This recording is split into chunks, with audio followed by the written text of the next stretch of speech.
Donc, je suis un petit peu dans ce thème d'encouragement. Je crois que j'ai amené sur la foi il y a 15 jours ou 3 semaines, je ne me rappelle plus. Et je pense que ça va continuer un peu dans ce sens-là. Jean, chapitre 1, verset 15. Et c'est Jean le Baptiste qui va témoigner de Jésus. On connaît, vous allez voir, on va avoir 2-3 passages ce soir, vous les connaissez. Et même ce que je vais vous apporter, ce que je vais vous apporter, vous le connaissez, ça c'est sûr. Ce que l'Esprit va nous amener, ça par contre c'est sûr. Ni moi ni vous, nous le savons. C'est cette familiarité pour laquelle il faut toujours se battre, si on peut dire comme ça. À ce moment, je prépare le cours sur l'histoire de l'Église et en fait, je me régale en fait parce que je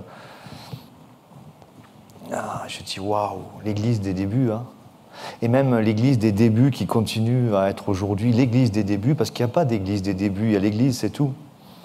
Il y a eu une Église qui a commencé avec un calendrier, mais l'Église des débuts, c'est l'Église de Jésus-Christ, avec la doctrine de Jésus-Christ. C'est les apôtres qui ont été chargés de mettre en place ça, mais c'est l'Esprit Saint qui leur a communiqué, c'est poussé de la part du Saint-Esprit que les hommes ont parlé de la part de Dieu. Les prophéties, la doctrine, l'organisation, l'organisme vivant, c'est... en vérité, pas grand-chose n'a changé. Autour, ça change, mais ce qui est fabuleux avec Jésus-Christ, c'est que l'Église ne se démode pas. Vous voyez, ça se renouvelle parce que c'est un organisme vivant qui puise de l'éternité. Je vous avoue, voilà, venez au cours, au mien, si vous voulez. Venez au cours parce qu'il y a quand même... une richesse. Je sais que le pasteur Johan pense comment aussi. On se remet en question. Ne croyez pas que nous, les enseignants, on fait un job, vous savez, déjà on n'est pas payé. Donc déjà, on ne peut même pas dire, bon, j'y vais tranquille, puisqu'il n'y a même pas cette... On le fait voilà, pour vous, pour Dieu, bien sûr. Mais on se remet en question, on réfléchit, on relève des défis, des fois, parce qu'il y a des semestres, vous savez, on tombe sur des cours. Qui va prendre ce cours-là? Voilà, histoire de l'Église, je vous avoue que je ne savais pas trop, parce que c'est un cours d'histoire, mais c'est d'une richesse. L'Église des débuts, on va en parler un peu ce soir automatiquement, puisque moi je suis dedans. Le pasteur réfléchit comment, il va vous amener les sujets qu'il a à cœur et que Dieu va lui mettre à cœur au long du semestre. Pasteur Ambroise pense pareil, comment il va enseigner, parce que c'est pour savoir comment ça marche les Mormons, comment ça marche les témoins de Jéhovah. Bon, vous pouvez tous aller sur Wikipédia, vous savez, et voir comment ça fonctionne, hein. Mais communiquer par l'Esprit Saint à la lumière, ça devient de l'apologétique, ça devient de la foi, ça devient pour évangéliser, ça devient de la nourriture pour nous. Donc et vous voyez, ils étaient tous les jours assidus à la parole de Dieu. J'ai lu, vous savez, on parle des martyrs, vous savez, des débuts, là, vous savez, ces hommes de Dieu, ces hommes et ces femmes, hein, mais parlons de ces hommes qui avaient la prédication aussi, qui avaient ce don-là. Et en fait, quand des hommes étaient, comme ça a été le cas de Paul, de Pierre, mais d'autres après qui ont suivi, qui étaient condamnés, mais en fait, Dieu avait, comment dirais-je, Dieu a utilisé ces gens, et certains, et vous savez, c'était des périples. Par exemple, vous savez, Paul, le voyage qu'il amène à Rome, par exemple, c'est une histoire qui va durer plusieurs années, par exemple. C'est 2 ans à Césarée, 1 an dans un bateau avec toutes les péripéties du naufrage, puis encore 2 ans à Rome avant d'être dans une résidence surveillée, vous savez, et après il a été libéré, etc.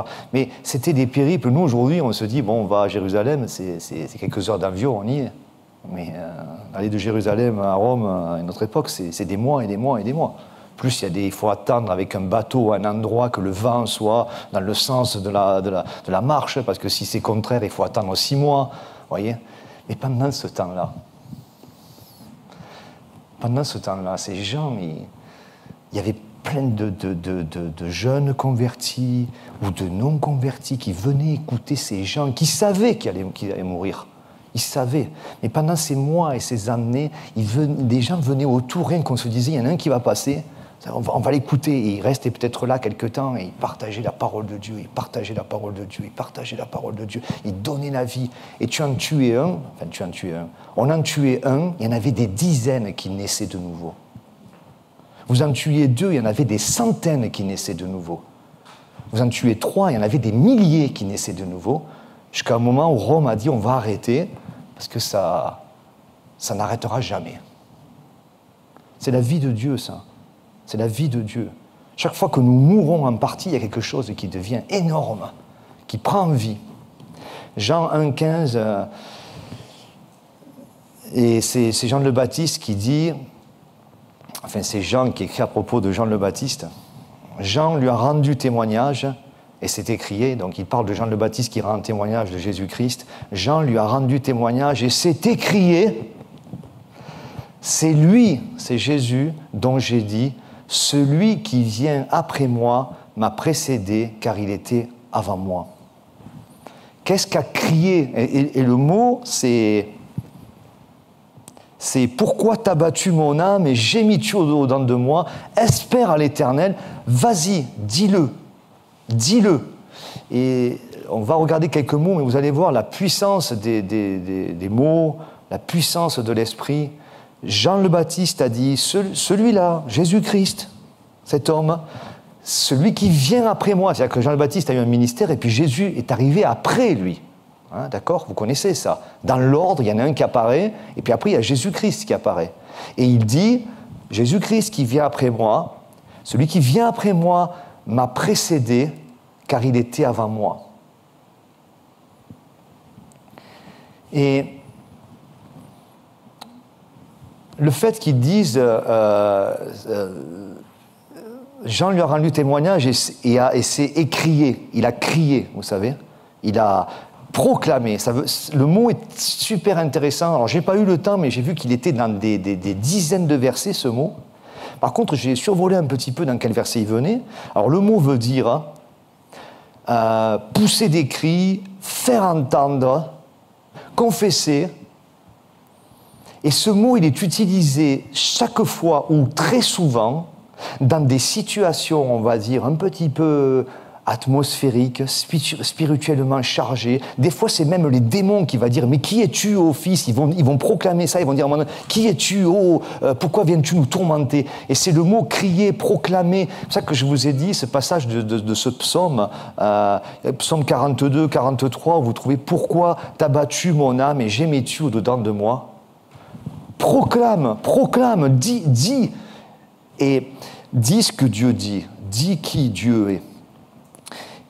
Donc je reviens sur ce verset, vous allez voir, vous allez comprendre où je veux en venir, mais Jean lui a rendu témoignage et s'est écrié, celui dont j'ai dit, c'est celui dont j'ai dit, celui qui vient après moi m'a précédé. Vous voyez un peu, essayez de voir les mots. Hein. En fait, celui qui est après moi passe devant. Celui qui est après moi passe devant moi, car il était avant moi. Et ce soir, c'est ça que je vais jouer un petit peu avec ça, la place de Jésus dans ma vie. Vous savez, dans nos têtes, là, j'avais l'image. Alors moi, vous savez comment je suis, j'ai des images, hein, j'ai un film, quoi. Vous savez, les queues d'attente devant des endroits, en ce moment il y a des queues d'attente devant des laboratoires, mais ou devant, il y a eu les courses à une époque, il y a quelques mois, ou dans d'autres moments, on attend à des endroits, où on va voir un spectacle, il y a la queue, vous savez. Et j'imaginais ça comme vous savez, la queue, le de nos problèmes. Tu sais ? Et souvent, vous savez ce qu'on fait ? Jésus est à la queue aussi. Lui il est, on va dire, il est tranquille, on peut dire comme ça. Il attend son tour. Il arrive après. Mais moi, à moi de décider, on va voir, on va creuser un petit peu, à moi de décider qu'il arrive après toujours. Que je puisse le faire remonter la file, le faire passer devant. Parce que celui qui est après moi, celui qui est qui arrive après mes problèmes, tout ça, ce que je vais décider, c'est de le faire remonter la file des problèmes. Vous savez, j'ai jamais vu, alors, je ne sais pas, dans des films, je ne sais pas où je l'ai vu ça, mais ou quand moi j'ai participé un petit peu à des festivals de jazz, vous savez, en tant que musicien, vous avez un badge, il y a la queue, et puis vous arrivez et vous passez. Parce que vous avez le badge. Vous voyez ? Il y a la queue, et puis toi tu passes, parce que tu es VIP, ou je ne sais pas ce que tu es. Mais en fait, vous voyez, dans nos vies, Jésus-Christ devrait toujours on devrait toujours, quand on a cette queue-leu-leu de problèmes, de choses, de pensées, même de bonnes pensées, je veux dire, je vais me marier, je vais avoir des enfants, je vais avoir un travail, je vais rentrer dans la vie active, je vais prendre ma retraite, enfin voilà, ça normalement ce n'est pas des problèmes. Oui, mais si Jésus est derrière, ça va en devenir. Parce qu'il faut qu'il nous précède dans tout ça. Il faut qu'il nous précède dans tout ça. Il faut qu'il aille déjà préparer le terrain pour que quand moi je vais aller là-dedans, je puisse voir où il est pas, pour que là où il n'est pas, je n'y vais pas, et là où il est, j'y vais.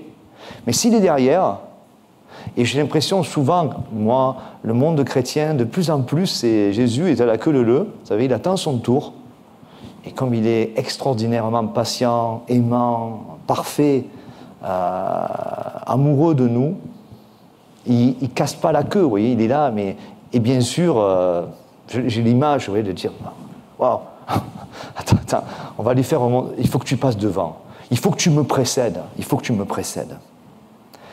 Et le mot s'écrier, c'est celui, je reprends, Jean s'est écrié, c'est celui dont je vous ai dit qu'il vient après, mais qui va passer devant moi parce qu'il est avant moi, mais il faut qu'il soit devant dans ce que je vis.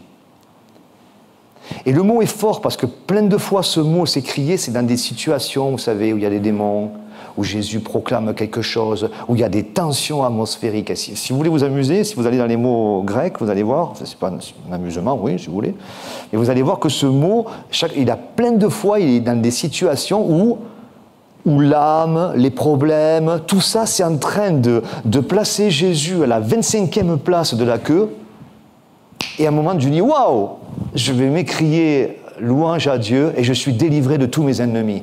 Et Jésus-Christ reprend la tête de file et moi, du coup, je peux le regarder où il va. Je peux regarder où il va parce que s'il est derrière moi, c'est lui qui regarde où je vais. C'est des images, mais vous comprenez ce que ça veut dire souvent dans la priorité que nous donnons à Jésus. Psaume 42, pourquoi t'as battu mon âme et gémis-tu au-dedans de moi? Espère en Dieu.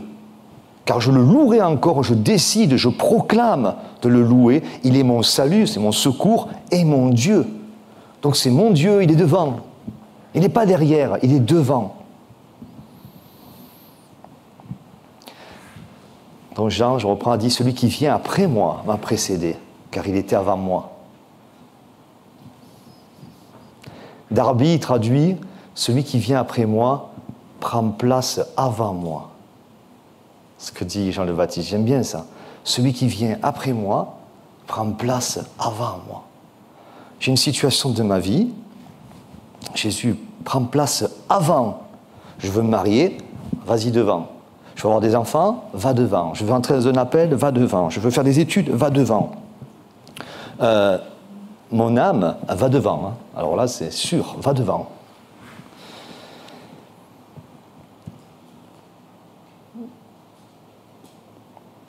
Ce sens de ce verset, quand il dit il me précède parce qu'il est avant moi, en fait, c'est au niveau de son existence. Qui il est, en fait. Qui il est, c'est son caractère. Vous savez, Dieu, quand il est présent dans nos vies, c'est pas juste une entité qui représente une autorité, une puissance, une crainte. Non, c'est quelqu'un dans le sens de son identité, de son caractère, de son action, de sa présence, de son amour, de son action. C'est tout ça, Dieu. Il va faire des choses. C'est pas juste, voyez, quelque chose on ne sait pas comment c'est. Vous voyez, c'est comme tellement de divinité. Et le monde est extrêmement religieux. Le mot veut dire que en le plaçant devant, on va le faire apparaître dans l'histoire, dans mon histoire. Le faire apparaître dans mon histoire. Et Jean le Baptiste dit, en fait, il était avant moi, mais en fait, il est devant moi, il apparaît dans mon histoire. Il faut qu'il croisse et que je diminue. À ce moment-là où, quand il voit qui est Jésus, ce qu'il représente par rapport à ce qu'il attendait, il le fait passer devant, il le proclame étant qui il est, et il entre, il prend vie dans l'histoire de Jean le Baptiste et dans l'histoire autour de sa vie aussi. Et Ce soir, au départ, le message, je voulais l'appeler « Accepter d'être dépassé ». Ce que l'être humain n'aime pas. J'aime pas être dépassé par les situations.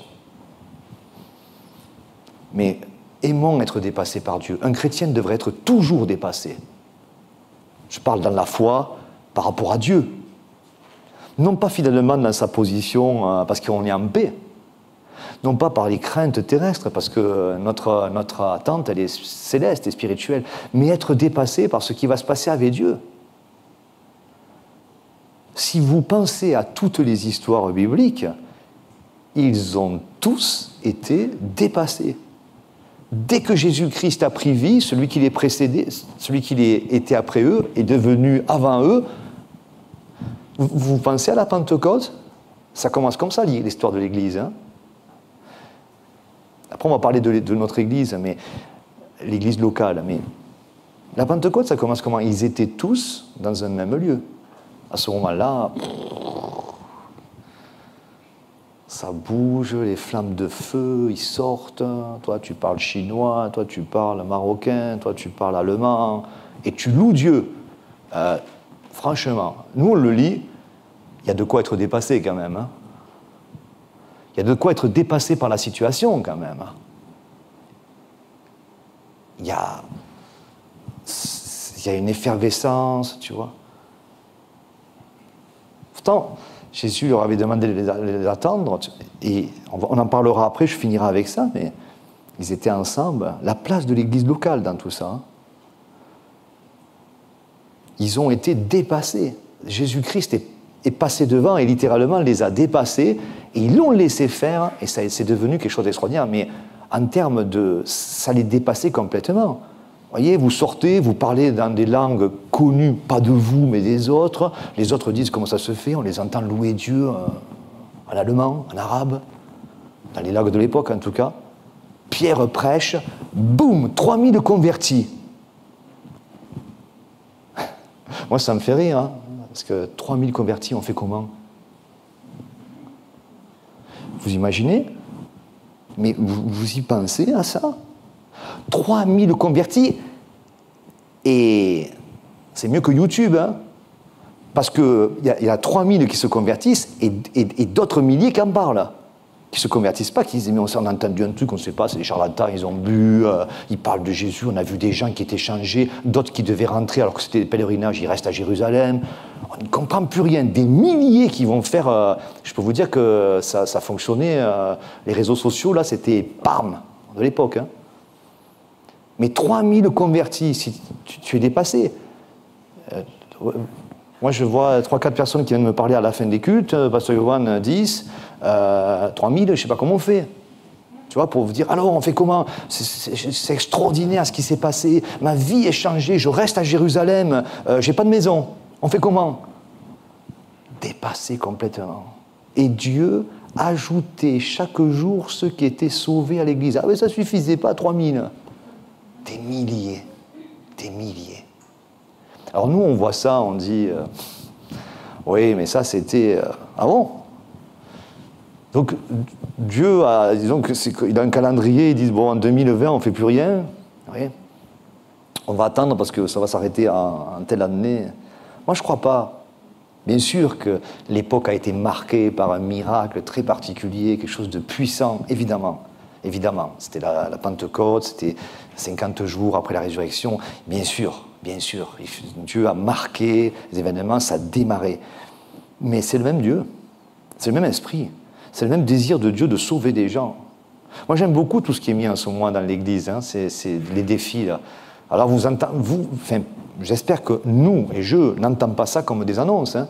Chaque semaine, Jonathan vient, on va démarrer à Marseille, on va démarrer à Toulouse, et machin, et ici, et là, et les cours, et là, et l'école. Alors, on est habitué à ça, vous savez, on est habitué, et puis les témoignages dans la rue, et puis on est habitué. Voilà. Et pourtant, le même esprit qui dit, hey, j'espère que ce n'est pas des activités d'église où je suis à la queue leu dans tout ça pour attendre, parce qu'il faut le faire, quoi. Et j'aime, dans ce ministère, plein de fois, on m'a proposé des choses qui m'ont dépassé dans cette église, je vous assure.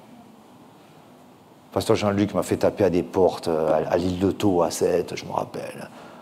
J'avais quadrillé toute l'île de Thau. On m'avait donné un plan vierge, j'avais fait ça tout seul, une semaine. J'étais allé, j'avais repéré toutes les boîtes. Moi, je m'étais éclaté, bien sûr, à faire ça. Mais moi, j'aime bien tout ce qui est trucs là. Bon, après, il a fallu aller taper quand même, hein, aux portes. Et on a fait toute l'île de Thau. Après, on a fait le château vert à Sète. Je me rappelle ça. Après, je me rappelle être une fois dans la rue à Noël. J'étais tout nouveau dans l'église. Et alors, il y avait je ne sais pas ce qu'on faisait. On faisait des chants de Noël. Moi, j'étais pas engagé, je venais d'arriver à l'église et je me rappelle, le pasteur Jean-Luc qui me donne le micro. Noël dans les rues de Sète, vous avez peut-être vu, mais il y a du monde. Hein. Il me donne le micro, il me dit, vas-y, dis-leur. Mais je me rappelle de ça, ça me dépasse, vous voyez. Ça m'a dépassé, mais plein de fois. Jusqu'à là, se retrouver pasteur, finalement, tout ça, ça dépasse. Hein. Mais Dieu, je parle pas pour parler de moi, mais Jésus veut passer devant, il est avant nous, et c'est extraordinaire ce qu'il veut faire. Hein. Tous les personnages bibliques ont été dépassés, Noé, Moïse, je vous disais, même le monde va être dépassé un jour. On a mis Jésus-Christ à la queue, mais un jour il va être devant. Hein. Un jour il va passer devant, hein. Toutes les nations. Hein. Aujourd'hui, pour quiconque, il peut passer devant, mais il laisse le monde se faire, et donc voilà. Mais soyons pas, nous, religieux, de le mettre dans la liste des choses. Il y a un autre passage qui est intéressant, où on va retrouver une variante de ce mot. Matthieu 26, 30. Donc on est avant que Jésus-Christ soit arrêté, c'est la fin de son ministère. Matthieu 26, 30, après avoir chanté les cantiques, ils se rendirent à la montagne des Oliviers. Alors Jésus leur dit, je serai pour vous tous cette nuit une occasion de chute. C'est quand il va être arrêté. Hein. Car il est écrit, je frapperai le berger, les brebis du troupeau seront dispersées. Mais, après que je serai ressuscité, hein, ça c'est la deuxième partie du message, après que je serai ressuscité, je vous précéderai en Galilée. Après que je serai ressuscité. Et vous savez, dans nos vies, il y a plein d'endroits où il faut que ça meure et que ça ressuscite pour que Jésus puisse enfin nous précéder dans les domaines de nos vies. Je répète, il y a plein de domaines dans nos vies, et il y en aura d'autres encore, où Jésus-Christ, où j'ai besoin de mourir, pour que la vie de résurrection puisse entrer en jeu et que Jésus puisse me précéder et m'attendre là où il a prévu que je puisse marcher, œuvrer, être transformé, être défié. Et d'ailleurs, ça, Pierre va dire, il n'y a pas de problème, moi je ne te renierai pas. Hein. Tu vas être défié, Pierre, ça va te dépasser. Ça va te dépasser. Tu vas être même dépassé par ton péché. Parce que ce soir, avant même que le coq n'ait chanté, tu m'auras renié. Et par moments, vous savez, on est dépassé par ça. On est dépassé par quelque chose qui est... Mais comment j'ai pu penser ça? Comment j'ai pu dire ça? Comment j'ai pu oublier? Comment j'ai pu avoir une telle attitude? Comment j'ai pu... Mais Jésus-Christ dit, allez, je vais passer devant tout ça. Parce que tu vas être dépassé par la grâce, tu vas être dépassé par le pardon, tu vas être dépassé par l'amour, par la miséricorde, par ce que j'ai prévu pour toi. Et même si le péché abondait, tu vas être dépassé parce que la grâce va surabonder. Laisse-moi passer. Meurs, laisse-moi passer, je te précède. Et Jésus-Christ l'a promis, et vous savez, cette vie continue toujours. Hein. Ça n'a pas changé. Et après que je serai ressuscité, je vous précéderai, donc encore ce mot, hein, je viens d'en parler, ça veut dire celui qui vient d'un endroit dans lequel il a été gardé, caché à la vue, vous savez, quelque chose qui est caché, et puis d'un coup se révèle. C'est qu'il y a un endroit où Dieu nous attend devant, alors bien sûr un endroit où j'irai pas naturellement, j'irai pas avec ma chair, j'irai pas religieusement, j'irai dans une vie de résurrection. Parce que ce sont des choses, c'est la dernière fois, que l'œil n'a pas vu, que l'oreille n'a pas entendu, qui n'est point encore monté au cœur de l'homme, des choses que Dieu a préparées d'avance pour ceux qui l'aiment. Je n'irai pas naturellement. Et si j'y vais, je ne verrai rien. Alors qu'avec la vie de résurrection, je vais voir d'un coup, à un endroit, waouh, Jésus est devant. Et on ne le savait même pas.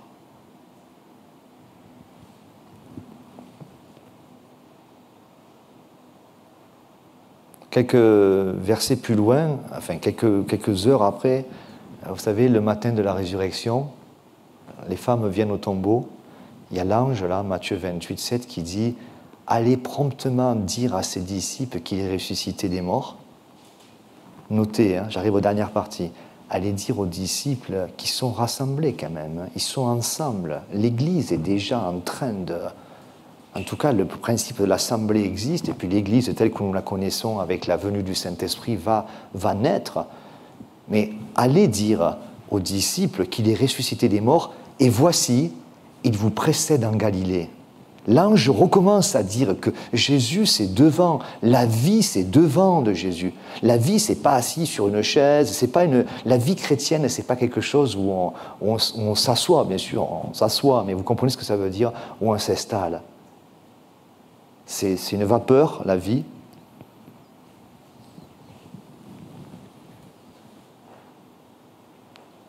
C'est là que vous le verrez. Voici, je vous l'ai dit, dit l'ange, je vous l'ai dit. Et en acte 2, et j'arrive à la dernière partie, vous savez, l'Église, cet organisme vivant, nous permet nous aide et nous permet de pouvoir mieux observer comment Jésus est devant, où il est, comment il bouge, parce qu'il a choisi, je bâtirai mon Église. Et ça aussi, c'est quelque chose d'extraordinaire, parce que nous vivons dans un monde où l'homme est devenu individualiste, l'individualisme. Et il peut être facilement dans l'Église, parce que c'est un esprit, en fait. C'est un mauvais esprit, mais c'est l'esprit individuel, même dans l'Église. Moi, je dis moi, Georges, hein, ça peut venir.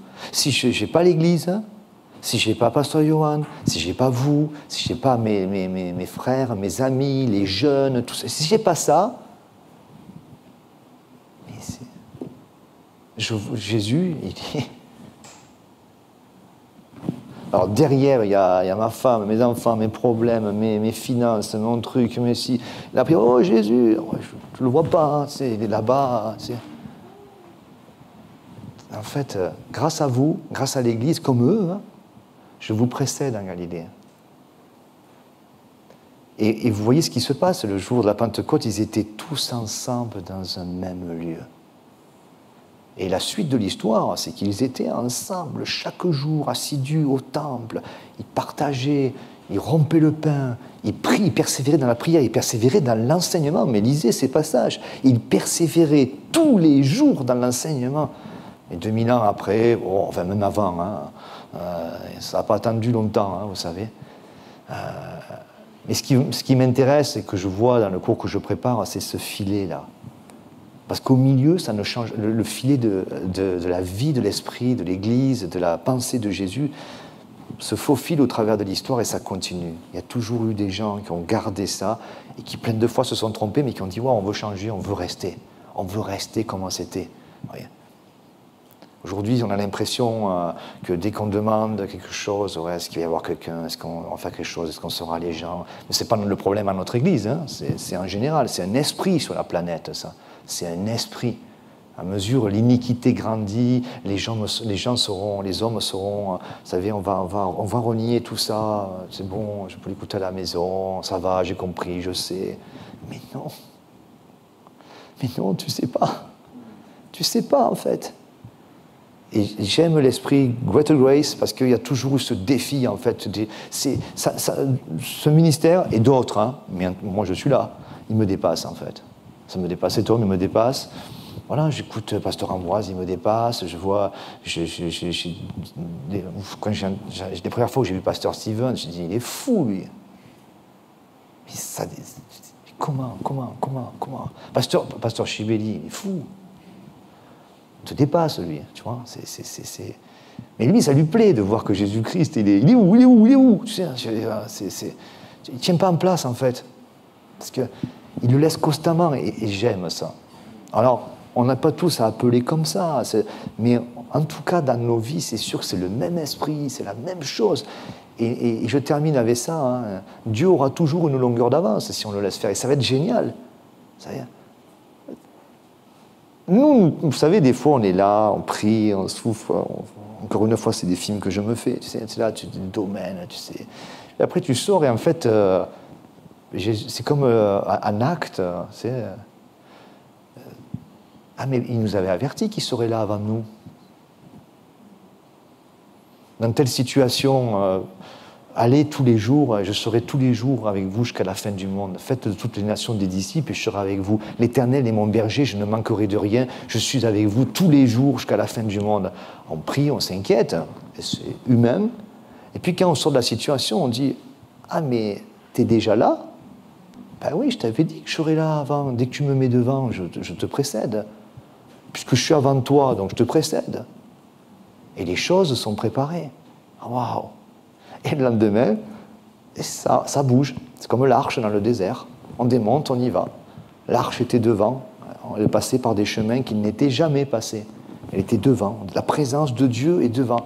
Donc, vous savez, l'Église, c'est ça. Et nous avons notre part aussi. Parce que vous, nous et ceux qui ne sont pas là ce soir sont aussi les éléments qui poussent la direction, Pasteur Johan, le staff pastoral. Ça s'appelle l'onction, ça s'appelle le corps. Ils étaient tous ensemble. Ils n'étaient pas 3, ils n'étaient pas 4, ils étaient tous. Ils étaient tous. Et c'est comme ça que ça fonctionne. C'est comme ça que, quand le Saint-Esprit est venu, il a choisi quand même un moment où ils étaient ensemble, et puis ça a continué comme ça. Et à chaque fois qu'il y a eu des gens ensemble pour que Christ soit devant eux et qu'ils soient prêts à le suivre, je peux vous dire, ça fait un réveil. Alors bien sûr, ça bouge, il y a des oppressions, des persécutions, des différentes, variées selon les époques, selon... voilà. Aujourd'hui, déjà, dans notre pays, on peut être embêté, mais c'est légalement, il n'y a pas de souci, vous savez. Donc... on ne sait pas si ça durera, si nos enfants, nos petits-enfants seront, si Christ n'est pas revenu, ça sera toujours comme ça, ce n'est pas certain. Hein. Mais on a vraiment l'Église, c'est un organisme vivant qui a une importance. Et soyons des gens qui encouragent les autres aussi, nos autres frères. Parce que je peux vous dire que le coronavirus, il a fait ce qu'il avait à faire. Hein. Lui, il a bon dos, en fait, hein, parce que c'est qu'une bestiole microscopique, mais je peux vous dire que derrière ça, il y a tout ce qu'il faut pour que certains ne soient plus là, certains pour de bonnes raisons, parce que ça peut être dangereux, et d'autres pour voilà, les raisons qui leur appartiennent, mais qui vont faire qu'ils vont abandonner le rassemblement. Abandonner le rassemblement, oubliant qu'il y a toujours derrière, vous savez, tout est spirituel en fait. Il y a toujours, les raisons sont spirituelles, toujours.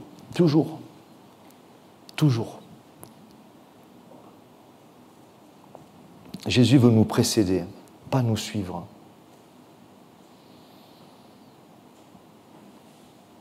Mais il nous suit, il n'y a pas de souci. Mais l'idéal, c'est dans l'autre sens. Là où je suis, là aussi sera mon serviteur. Pas en tant que Français, là où je suis sera Jésus-Christ. Oui, il nous entend, il nous sort souvent du pétrin.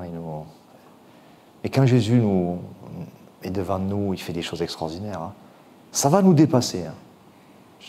Une dernière pensée, quand Pierre était dans la foi, il a compris que quand ça le dépassait, il pouvait faire des miracles. Jésus marche sur l'eau, je marche sur l'eau. Et ça marche. Il a marché sur l'eau. Puis d'un coup, Jésus a pris notre place parce qu'il a vu les éléments. Jésus l'a attrapé, on connaît cette histoire. Hein. Mais comment il a pu faire ça? Parce que Jésus est passé devant dans sa vie. Et d'un coup, c'était Jésus. Il pouvait faire des miracles. Voilà, j'ose dire, ça ne sert à rien de marcher sur l'eau. Hein. C'était pour marquer quelque chose, mais moi, je vous avoue, je préfère d'autres domaines dans ma vie que marcher sur l'eau. Hein. J'ai besoin, je prie d'autres domaines que ça. Hein. Vous voyez? Moi, je prie pour des disciples, je prie vraiment pour des conversions, je prie pour que l'Église grandisse, voilà, et que je ne sois pas sourd quand Dieu me parle. C'est ma pensée, de devenir sourd, tu n'entends plus, quoi. Tu fais les choses, ouais, on fait quoi? Dimanche, 10h30, ok, super. On fait des chants en première partie, ouais, je connais. Non, je ne veux pas être sourd. Je veux pas être aveugle, je veux voir Jésus. Hop, il va là. Et c'est là qu'un pasteur, un staff pastoral, l'église, tu sais, tu regardes, tu dis, waouh, hey, Toulouse, Marseille, c'est intéressant ça. Hein, peut-être j'irai pas moi, mais je vais prier et je vais en parler. Moi j'irai peut-être à Montpellier ou j'irai faire ça, ou je sais pas, on verra, j'irai pas, je sais pas. Mais c'est des projets de mon église. Donc c'est mon projet. C'est mon projet. C'est mon projet. Parce que c'est le projet de Jésus-Christ, c'est le projet de notre Église. Donc, laissez Jésus être devant. Faites-le vous précéder, parce qu'il est avant vous. Il est avant vous. Et dès qu'il passe devant, waouh, ça ne va pas vous stabiliser, ça je vous l'avoue, mais ça va être génial. Ça va être une vie de résurrection. Vous dire, waouh, je marche sur l'eau. Waouh, les montagnes s'enlèvent. Waouh, le défi. Waouh, le défi. Et souvent, des fois, on a un peu de nostalgie quand même. Hein. Des fois, on parle un petit peu, on se dit, bon, t'es fou, mais on veut garder ça. Je me rappelle les années qu'on avait des enfants à la maison, on était à l'évangélisation tous les week-ends, les marionnettes, moi j'étais responsable des marionnettes, des mimes, on faisait de la musique dans la rue. Mais des fois, je me dis, mais c'était d'autres gens ou quoi? Est-ce qu'on a eu des clones qui ont fait ça avant nous ou c'était nous? Certes, on était un peu plus jeunes, peut-être, un petit peu moins de douleur, ça commence là.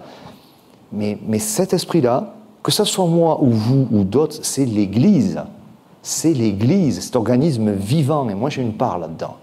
Prier, encourager, enseigner, être présent, louer, étudier, enseigner encore, voyez, être ensemble, saisir les fardeaux les uns les autres, se dire ah, ça va. Voilà. Et quoi que vous viviez, laissez-le devant. Vous vivez des relations, c'est génial. Garçon, fille, des projets, c'est génial. Soyez sûr qu'il y ait Jésus devant. Parce que s'il n'y a pas Jésus devant, il y a des situations que s'il n'est pas devant, ça peut devenir très vite catastrophique. Hein. Ça peut devenir des catastrophes. Et croyez-moi, on en a connu, on aimerait ne plus en connaître, mais malheureusement, on en connaîtra d'autres. Donc il y a des situations où c'est grave de ne pas mettre Jésus devant. Ça peut avoir des conséquences. Mais s'il est devant, alors là, votre mariage, par exemple, puisque je parlais de ça, va vous dépasser. Mais avec Jésus devant, il vaut mieux qu'il vous dépasse. C'est extraordinaire. Ça va être extraordinaire. Votre épouse, votre mari, vos enfants, tout ça, ça va vous dépasser. Mais ça va être extraordinaire. Que Dieu vous bénisse abondamment. Merci Jésus pour ta vie. Merci pour ta présence. Merci de continuer.